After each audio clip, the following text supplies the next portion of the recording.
তিনি এমন এক ব্যক্তিত্ব ছিলেন যিনার উসিলাতে আল্লাহ পাক পুরা বাংলাদেশকে খোদাই গজব থেকে আল্লাহ পাক হেফাজত করেছেন। তিনি মাঠে না আসতেন, তিনি যদি নাস্তিক খেলাও আন্দোলনের ডাক না দিতেন, তো এস ইমরান সরকারের নেতৃত্বে যে গণজাগরণ মঞ্চ কায়েম করেছে প্রতিটি জেলায় জেলায় এমন অবস্থা সৃষ্টি হয়েছে খোদাই গজবের পৃথিবীর থেকে বাংলাদেশ, পৃথিবীর মানচিত্র থেকে বাংলাদেশ নিশ্চিহ্ন হয়ে যেত। আল্লাহ পাক আল্লামা শাহাদাত শফি সাহেবের উদ্যোগে এই নাস্তিকদেরকে গর্তে ঢুকাইয়েছেন এবং গর্তে ঢুকাইয়া গর্তের মধ্যে পাথর চাপা দিয়েছে। আর একজন মুসলিমকে, তৌহিদি জনতাকে, যুব সমাজকে এই তালিবান শিক্ষা দিয়ে গেছে তোমরা সদা থাকিও, কোন অবস্থাতে যেন এই গর্ত থেকে কিয়ামতের আগে নাস্তিক বেঈমান যেন বাইরে যেন না পারে। আর আমরা দীপ্ত কণ্ঠে বলতে চাই, আমরা তৌহিদি জনতা, আমরা হেফাজতের কর্মী, আমরা যুব সমাজ তৈরি রয়েছি। বাংলাদেশের কোন ফিতনা থেকে নাস্তিক বের হবে, তার ঠাই জায়গা বাংলার জমিন হবে না, তাকে বাংলাদেশ থেকে তাড়িয়ে দেওয়া হবে। শুধু তা নয়, তাকে গর্তে ঢুকাইয়ে আবার গর্তের মুখে পাথর চাপা দেওয়া হবে ইনশাআল্লাহ।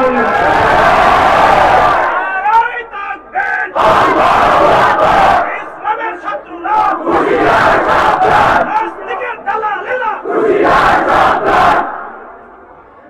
যার আন্দোলনের মুখে হাইকোর্টের সামনে যে গ্রিক দেবী যে লাগিয়েছিল, লটকাইছিল তার ছবি এবং গ্রিক দেবী, সেই আন্দোলনের মুখে গ্রিক দেবীকে সুপ্রিম কোর্টের বিচারপতি সরাইতে বাধ্য হয়েছে। শুধু তাই নয়, আমরা দীপ্ত কণ্ঠে ঘোষণা করতে চাই, একজন তৌহিদি জনতা বেঁচে থাকবে কিয়ামত পর্যন্ত কোন গ্রিক দেবী হাইকোর্টের সামনে যেন আর না লাগানো হয়। যদি লাগানো হয় তো আল্লামা শফির উত্তরসূরিরা এখনো বেঁচে আছে, কোন অবস্থায় ছাড় দেওয়া হবে না, কোন অবস্থায় ছাড় দেওয়া হবে না।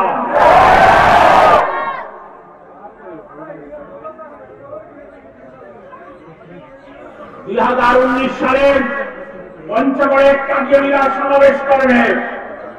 আল্লামা শাহ আহমদ শফির উত্তরসূরিরা বলেছে, যদি আল্লামা শাহ আহমদ শফি বেঁচে থাকে সমাবেশ করতে পারবা না। আল্লামা শাহ আহমদ শফি সাহেব যে পঞ্চগড়ে গিয়েছেন, ঘোষণা করেছেন রক্তের বন্যা বয়ে যাবে, কাদিয়ানীরা কোন অবস্থায় পঞ্চগড়ে সমাবেশ করতে পারবে না। শত চেষ্টা করেও কাদিয়ানীরা সমাবেশ করতে পারে নাই। ইনশাআল্লাহ সেই ডাক এখনো বাকি আছে। কাদিয়ানী বাংলার জমিনে থাকতে পারবে না, কোথাও তাদেরকে দাঁড়াইতে দেওয়া হবে না ইনশাআল্লাহ। মেরে মোহতারাম, তাই আল্লামা শাহ আহমদ শফি সাহেব রহমতুল্লাহ আলাইহিকে আমাদের পক্ষ থেকে আল্লাহ পাক শত কোটি আল্লাহ পাক রহমত, আল্লাহ পাক শান্তি ওনার কবরে বর্ষণ করুক, আমিন। রবিউল আউয়াল মাস, সেই হিসাবে আমি রাসূল পাক আলাইহিস সালাতু ওয়াস সালামের সিফাতের উপর আমি একটি আয়াত পড়েছি। অল্প সময় রাসূল পাক আলাইহিস সালাতু ওয়াস সালাম মেরাজে যখন গমন করলেন, রব্বে করিমের সাথে যখন কথোপকথন হচ্ছে, আল্লাহ পাককে আরজ করলেন, রব আপনি ইব্রাহিমকে খলিলুল্লাহ উপাধি দিলেন, মুসাকে কালিমুল্লাহ উপাধি দিলেন, দাউদ আলাইহিস সালাম লোহাকে মোমের মতো নরম করে দিলেন, আপনি সুলাইমান আলাইহিস সালামের জন্য বাতাসকে তার আনুগত্য করে দিলেন, ঈসা আলাইহিস সালামের জন্য মুর্দাকে জিন্দা করার ক্ষমতা দিয়ে দিলেন, আমাকে কি দিলেন? আমি কি পাইলাম? ইয়া রব ইন্নাকা জাআলতা ইব্রাহিম খলিলা, প্রভু আপনি ইব্রাহিমকে খলিলুল্লাহ উপাধি দিয়েছেন, ওয়া মূসা কালিমা, মূসা আলাইহিস সালামকে কালিমুল্লাহ আপনি উপাধি দিয়েছেন, ওয়া আলিমতা লিদাউদ আল হাদিদা, দাউদ আলাইহিস সালামের জন্য লোহাকে মোমের মতো নরম করে দিলেন, ওয়া সাক্কারতা লিসুলাইমান আর-রিহা, সুলাইমান আলাইহিস সালামের জন্য বাতাসকে তার আনুগত্য করে দিলেন, ওয়া আহিয়াইতা লিঈসাল মাউতা, ঈসা আলাইহিস সালামের জন্য মুর্দাকে জিন্দা করার ক্ষমতা দিয়ে দিলেন। ফামাযা জাআলতা লি, প্রভু আমাকে কি দিলেন, আমি কি পাইলাম, আমাকে কি দিলেন, আমি কি পাইলাম? আল্লাহ পাক বলেন আওয়ালাইসা লাকা আতাইনাকা আফজালা মিন হাযা কুল্লা, নবী যাকে যা কিছু দিয়েছি সবচেয়ে সম্মানী এবং সেরা জিনিস আমি কি আপনাকে দান করি নাই, আমি কি আপনাকে দান করি নাই? যেখানে আমি আমার আল্লাহর শরণ এনেছি, যেখানে আমি আমার আল্লাহর জিকির এনেছি, যেখানে আমি আমার আল্লাহর নাম এনেছি, আমার নামের পরে চিরকালের জন্য আপনার নাম আমি যোগ করে দিয়েছি। নবী আপনি দেখেছেন যেখানে মাইয়ুতিল্লাহ, যেখানে আমি এনেছি, ওয়া রাসূলুহু, সেখানে আমি যোগ করে দিয়েছি। আপনি আল্লাহ যেখানে আমি এনেছি, ওয়া আপনি রাসূল, সেখানে আমি যোগ করে দিয়েছি। বারাকাতু মিনাল্লাহ যেখানে এনেছি, ওয়া রাসূলুহু আমি যেখানে, সেখানে আমি যোগ করে দিয়েছি। আর যেখানে লা ইলাহা ইল্লাল্লাহ এনেছি, মুহাম্মাদুর রাসূলুল্লাহ, সেখানে আমি যোগ করে দিয়েছি। লা ইলাহা ইল্লাল্লাহ মুহাম্মাদুর রাসূলুল্লাহ, লা ইলাহা ইল্লাল্লাহ থেকে মুহাম্মাদুর রাসূলুল্লাহ কোনদিন পৃথক হবে না। সেই কিয়ামত পর্যন্ত মুহাম্মাদুর রাসূলুল্লাহ যেখানে সংযোগ থাকবে। আমি तमाम দুনিয়াকে বিষয় অবগত করেছি, तमाम দুনিয়াকে বিষয় জানাই দিয়েছি। আমার আল্লাহর মহত্ব, অরত্ব, শ্রেষ্ঠত্বের পরে যার মর্তবা, যার মহত্ব, যার শ্রেষ্ঠত্ব, তিনি হলেন মুহাম্মাদুর রাসূলুল্লাহ।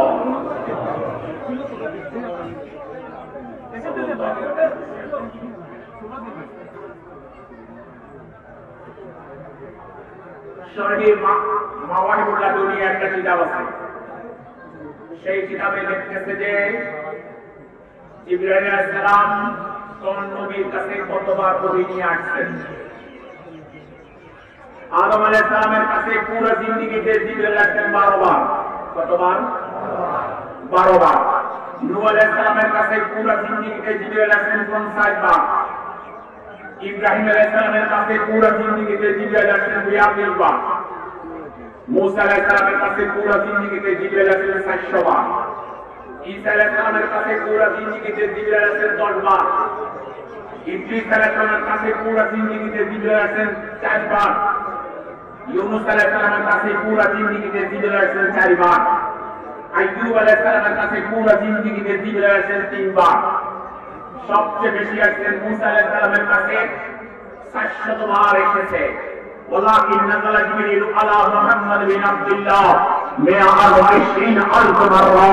কিন্তু সেই জিবরাইল আলাইহিস সালাম ইমামুল আম্বিয়া, সাইয়্যিদুল মুরসালিন, রাহমাতুল লিল আলামিন, শফিউল মুসলিমিন, সরওয়ারে দুলহান, সরকারে দো আলম, তাইবারে মদিনা, গোশায়ে আমিনা, আহমদ মুস্তাফা, মুহাম্মদ মুস্তাফা আলাইহিস সালাতু ওয়াস সালামের কাছে 23 বছর নবুয়তের জিন্দেগিতে 24,000 বার এসেছে। 24,000 বার এসেছে।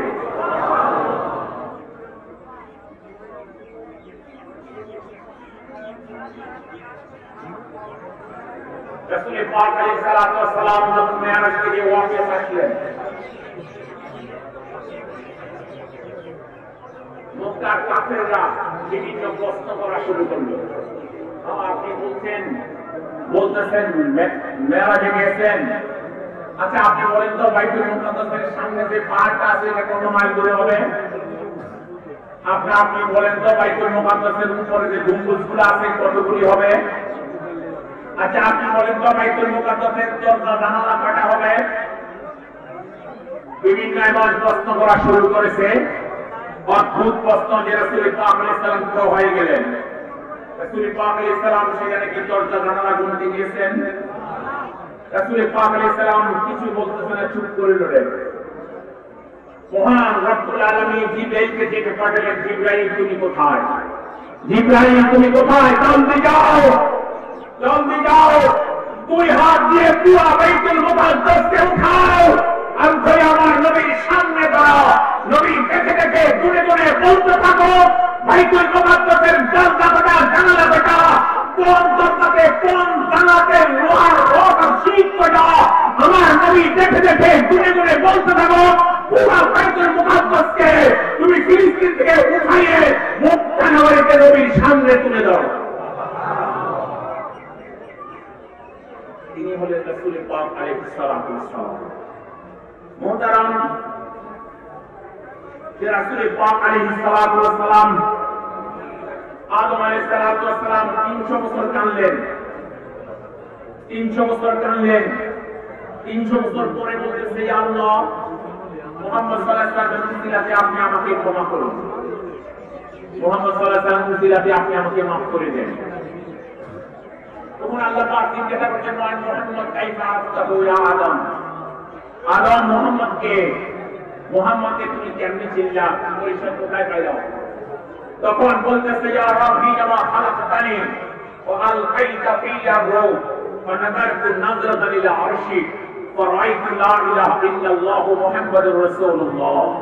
প্রভু, যখন আপনি আমাকে সৃষ্টি করেছেন আর আমার ভিতরে যখন রূহ দান করেছেন, আমি আরশে আজিমের দিকে তাকাইলাম, সেখানে লা ইলাহা ইল্লাল্লাহু মুহাম্মাদুর রাসূলুল্লাহ আমি দেখতে পেলাম। আপনার নামের পরে মুহাম্মদ আমি দেখে আমি সেই সময় ইয়াকিনে বিশ্বাস করে নিয়েছি, মুহাম্মদ এমন এক ব্যক্তিত্ব হবে, মুহাম্মদ এমন এক ব্যক্তিত্বের অধিকারী হবে যার মূল্য, যার দাম মহান আল্লাহ রাব্বুল ইজ্জতের পরে যার মর্যাদার দাম হবে। রব্বে করিম বলেন, হে আদম, তোমার 300 বছর কান্নাকে আমি সফল করে দিলাম, 300 বছর কান্নাকে আমি সার্থক করে দিলাম। আমি আপনার যখন আমার নবীর উসিলাতে তুমি ক্ষমা চেয়েছো, 300 বছর কান্নাকে সফল আর সার্থক করে তোমাকে আমি ক্ষমা করে দিলাম, ক্ষমা করে দিলাম। তিনি হলেন মুহাম্মদুর রাসূলুল্লাহ আলাইহিস সালাতু ওয়াস সালাম। জিবরাইল আলাইহিস সালাম বলে, কাল্লাতু মাশারিকাল আরদি ওয়া মাগারিবাহা মা রাআইতু মিসলা মুহাম্মাদ বিন আবদিল্লাহ মা সাআদা মান শাম্মা তুরবাত আহমদা ইল্লা ইয়াশুম্মা মুতাজ্জামানি কাবালিয়া। বলতেছে যে আমি পৃথিবীর এক প্রান্ত থেকে অপর প্রান্তে আমি গিয়েছি, পৃথিবীর একটা মানুষের সাথে আমার দেখা, আমার মুলাকাত, আমার সাক্ষাৎ হয়েছে। মুহাম্মদ বিন আবদুল্লাহর মতো এমন আখলাক আর চরিত্রের মালিক পৃথিবীতে আমি কাউকে দেখি নাই, কোথায়ও আমি পাই নাই। মুহাম্মদ আলাইহিস সালাতু ওয়াস সালাম ছিলেন এই ফ্রান্সের এই মেট্রো, এই কমবক্ত, এই বদমাশ, এই বদতমিজ বিয়াদব রাসূল পাক আলাইহিস সালাতু ওয়াস সালামের কাকুর ছবি দেয়ালে ছাপিয়ে দ্বন্দ্ব করে বলতেছে, যে মুসলমানেরা কোথায়, মুসলমানেরা কোথায়? এই মেট্রোকে বলতে চাই, খবরদার তোমরা দুরন্ত পাপকে জানাবে না, খবরদার। সাগর দেখেছ, সাগরের গভীরতা দেখো নাই, দেখেছ পাহাড়ের ওজন তোমরা দেখো নাই, দেখেছ বারে হুঙ্কার তোমরা দেখো নাই, তোমরা ঘুঘু দেখেছ, ঘুঘুর দাম তোমরা দেখো নাই, তোমরা মুসলমানের খোদার নাম শুনেছ, কোথায় দশক তোমরা দেখো নাই, খবরদার। 2007 সালে ডেনমার্কের কুখ্যাত কার্টুনিস্ট পটুয়েটকে জিজ্ঞাসা করা খোদার গজবটা কেন? ডেনমার্কের কুখ্যাত কার্টুনিস্ট পটুয়েট মুহাম্মদ আলাইহিস সালাতু ওয়াস সালামের কার্টুন ছবি এভাবে ছাপাইছে, একটা পাখি দিয়া মানুষ ছাপাইছে, পাখির দুই পাশে দুটা শিং বের করেছে, ও বলে লিখে দিয়েছে লায়ার মুহাম্মদ, নাউযুবিল্লাহ, বলেন লায়ার মুহাম্মদ, সন্ত্রাসী মুহাম্মদ, নাউযুবিল্লাহ।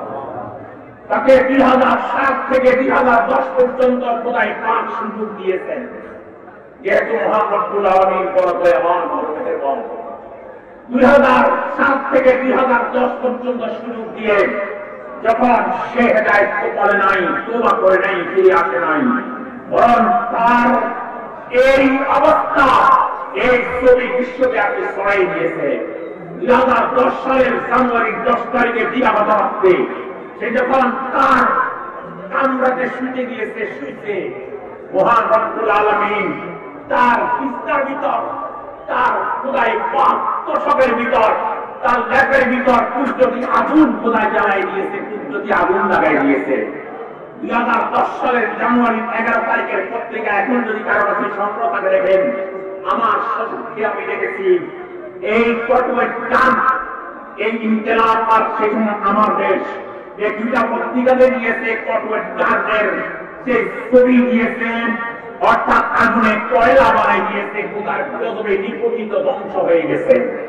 আবার তার মাত্র তোমার উপর খোদার গজব আসবে, সেদিন বেশি দূরে নয়, সেদিন খোদার গজব যদি তোমার উপর আসে, পৃথিবীর কোন বুশ, কোন ওবামা, কোন বিল ক্লিন্টন, কোন বুশ গালি, কোন বান কি মুন, কোন কফি আনান, কোন নিকোলাস সার্কোজি, কোন শেরন, কোন ওবার্ড, কোন রাউন, কোন বাম, কোন ট্রাম্প, কোন এটমিক শক্তি বলা খোদার গজব থেকে তোকে রক্ষা করতে পারবে না, রক্ষা কর হবে না, রক্ষা করতে করতে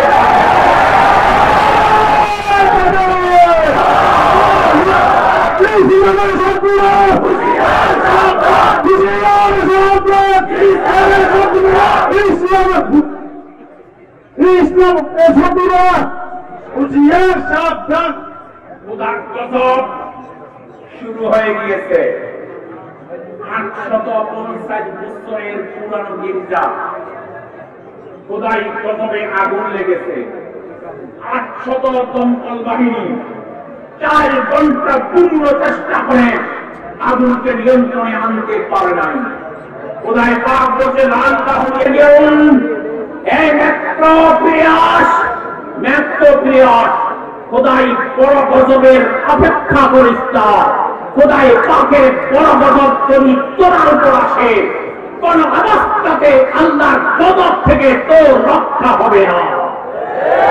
আমির আরবাদ তাফসীরে রুহুল মানি আল্লামা সৈয়দ মাহমুদ আলী সিয়া বাগদাদি আল হানফি, তাফসীর ইবনে কাসির মুখতাসার আল্লামা মুহাম্মদ আলী আস-সাবুনি, তাফসীর মুআল্লিমুত তানজীল ফি তাবির ওয়া তাফসীর আবু মুহাম্মদ হুসাইন ইবনে মাসউদ আল-ফাররা আল-বাগাবী, তাফসীর কাশাফ, এই তাফসীরগুলোতে সবগুলোতে এই ঘটনা এনেছে, সবগুলোতে এই ঘটনা এনেছে। আমির আরবাদ কাফের হুজুর পাক আলাইহিস সালামের কাছে আসছে, রাসূলের সাথে বেয়াদবি করার পরিণাম দেখাইছে। আমির আরবাদ ব্যক্তি আসিয়া রাসূল পাক আলাইহিস সালামকে বলতেছে, ইয়া মুহাম্মদ ইয়া মান তাদউনা, মুহাম্মদ আপনি কিসের দিকে মানুষদেরকে ডাকেন, কিসের দিকে মানুষদেরকে ডাকেন?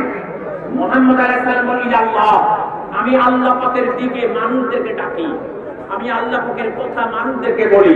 বলে সিক কুলানা রব্বা, আচ্ছা আপনার খোদাটা কেমন একটু বলেন তো। আমি যাহাবিন, আপনার খোদা কি স্বর্ণের বানানো, আমিন ফিদ্দা না রূপার বানানো, আমিন হাদিদ না লোহার বানানো, আমিন তমর না খেজুরের বানানো, আমিন তোরাব না মাটির বানানো, আমিন নোহাস না তামা দস্তার বানানো, আপনার খোদা কিসের বানানো বলেন? বেয়াদবি করতেছে রাসূল পাক আলাইহিস সালামের সাথে একবার, দুইবার, তিনবার, বারংবার যখন বেয়াদবি করতেছে, আনজালাল্লাহু তাআলা সাকিতাতাম মিনাস সামা, আকাশ থেকে এক বজ্র, এক খানা আসিয়া আল্লাহ পাকের আরবাদ, আল্লাহ পাকের আরবাদের মাথার উপর আসি ফলাইল। আরবাদ তাকে সাথে সাথে রাসূলের সামনে সেখানে জ্বালাই দিয়েছেন। জ্বালানোর পরে আমের যে তার সঙ্গী ছিল সে ভাগতেছিল, বাড়ি পর্যন্ত যখন পৌঁছেছেন, বাড়ি যখন ঘরে এখনো পৌঁছে নাই, আল্লাহ পাক তাকে মহামারী দিয়া, আল্লাহ পাক তার গর্দান উপরে ফোঁড়া দিয়া, বড় ফোঁড়াকে ফাটাইয়া সাথে সাথে তাকে গড়ে ওঠার আগেই আল্লাহ পাক তাকে ধ্বংস করে দিয়েছেন। আমের তো ধ্বংস করে দিয়েছেন, আর বত্ত ধ্বংস করে দিয়েছেন।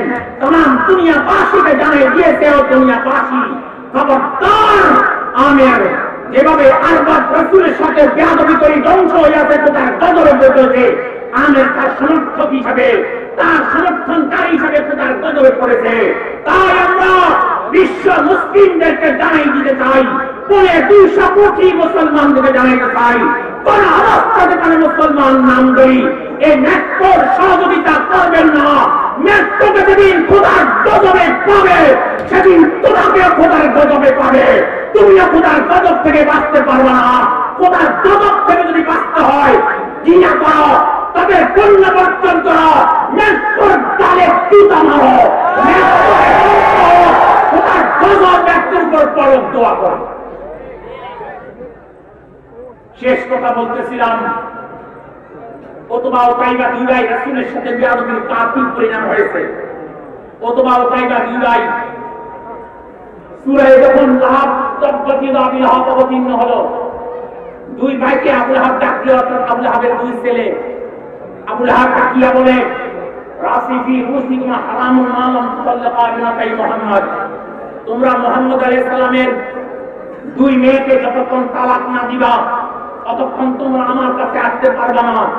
তোমরা আমার এখানে তোমরা আসতে পারবে না, আমার সাথে দেখা করতে পারবে না। যাও, তোমরা আমার ঘর থেকে বের হয়ে যাও। মুহাম্মদ আলাইহিস সালামের দুই মেয়েকে তালাক দিয়ে দিয়েছে, অর্থাৎ উতবা ও তাইবা। তারা মুহাম্মদ সাল্লাল্লাহু আলাইহি ওয়াসাল্লামের উম্মে কুলসুম আর রুকাইয়া দুই বোনকে বিয়ে করেছে। দুই বোনকে বিয়ে করে মুহাম্মদ সাল্লাল্লাহু আলাইহি ওয়াসাল্লাম দুই মেয়েকে বিয়ে করতে ইসলামের পূর্বে দুই মেয়েকে তালাক দিয়ে দিয়েছে। যার তালাক দিয়ে দিয়েছে শেষ। ওতাইবা বেয়াদব রাসূল পাক আলাইহিস সালামের দরবারে যায় বলতেছে, ইয়া মুহাম্মদ ইন্নী ফারাকতু ইবনাকা, মুহাম্মদ সাল্লাল্লাহু আলাইহি ওয়াসাল্লাম আপনার মেয়েকে আমি ছেড়ে দিয়েছি। লা তাজিরি ওয়ালা জিয়ু, আজকে থেকে আপনি আমাদের বাড়ি যাবেন না, আমরা আপনার বাড়ি থাকবো না। এতটুকু বলিয়া বেয়াদব ক্ষান্ত হয় নাই। ফাওয়াসাবা ওয়াসফা ওয়াশাক্কা কামিজ রাসূলিল্লাহ সাল্লাল্লাহু আলাইহি ওয়াসাল্লাম, রাসূলের গায়ের উপর লাফাইয়া পড়ছে, হুজুরের জামাকে এভাবে দুদিক থেকে টেনে ছিঁড়ে ফেলছে। নাউযুবিল্লাহ। রাসূল পাক আলাইহিস সালাতু ওয়াসসালাম কিছু বললেন না, শুধু বললেন, আল্লাহুম্মা সাল্লি আলাইহি কালবাম মিন কিলাবি, প্রভু আপনার কোন কুত্তা তার উপর চাপিয়ে দেন, আপনার কোন কুত্তা তার উপর চাপিয়ে দেন। মুহাম্মদ আলাইহিস সালাম এতটুকু বলিয়া ক্ষান্ত হয়েছে, কিছুই বললেন না। সে আগামীকাল সিরিয়া সফরে যাচ্ছে, 300 লোক তার সফর সঙ্গী। পথের মধ্যে যখন রাত হয়ে গেল, তাঁবু লটকালো, তাঁবুতে যখন শুইতে গেল, সাথীদেরকে বলল যে মুহাম্মদ সাল্লাল্লাহু আলাইহি ওয়াসাল্লাম আমাকে এভাবে বলেছেন, এখন আমি কি করি? বলে, আর কিচ্ছু হবে না, আমরা 300 লোক আছি, পাক ফিরে যেতে পারি, তোর কোনো ভয় নাই। বিশ্ব বলে, আমার কাছে ভয় হচ্ছে। আচ্ছা বলে তার জন্য স্টেজ কায়েম করা হয়েছে, মাঝখানে স্টেজের উপর তাকে শোয়াইছে, 300 লোক চতুর্দিকে শুয়ে আছে। রাতের 1টা যখন বাজল, আর রাতের 1টা বাজে পাশের জঙ্গল থেকে রয়্যাল বেঙ্গল টাইগার ছেড়ে বাবার আসিয়া সবাই নাক শুনতেছিল না, কারণ নাকের মধ্যে কিছুই পাইল না, কারণ নাকের শুনটা তার গ্রহণ হলো না। 1 লাখ স্টেজের উপর উঠলো, উঠিয়াই যখন কোথায়বার নাক যখন শুনলো, শুনবার সাথে সাথে কি যেন জিনিসকে পেয়ে গেল, ইশারা যেন কি হয়ে গেল, ফাসাক্কাহু শিকাকা, মুহাম্মদ আলাইহিস সালামের জামাকে 2 টুকরা করতে সেই রয়্যাল বেঙ্গল টাইগার শেরে বাবার আসাদুল্লাহ আল্লাহর পক্ষ থেকে প্রেরিত বাঘে তাকে কয়েকশো টুকরায় পরিণত করে দিয়েছে, কয়েকশো টুকরা করে দিয়েছে। মেরে মুহতারাম, তাই মুহাম্মদ আলাইহিস সালামের সাথে বেয়াদবি করনি বলার দুনিয়া সাদা লোক মানসাবনি ফাকতুলুহু, যে আমাকে গালি দিবে, এই মুসলমানরা, এই আমার উম্মতেরা, তোমরা তাকে হত্যা করো, কতল করো। তাই আমরা বলবো যে সংসদে রাসূল পাক আলাইহিস সালামকে যারা গালি দিবে তাদের মৃত্যুদণ্ড আইন রেখে আইন পাস করা হোক, যারা কোন বদমাশ মুহাম্মদ সাল্লাল্লাহু আলাইহি সাল্লামকে গালি দিতে না পারে।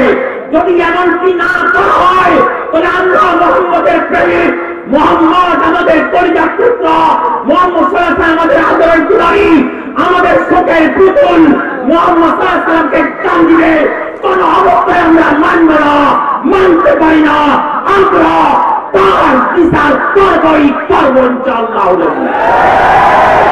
আল্লাহ পাক আফিয়ত সালামতের সাথে আমাদেরকে আমল করার আল্লাহ পাক তৌফিক দান করুন।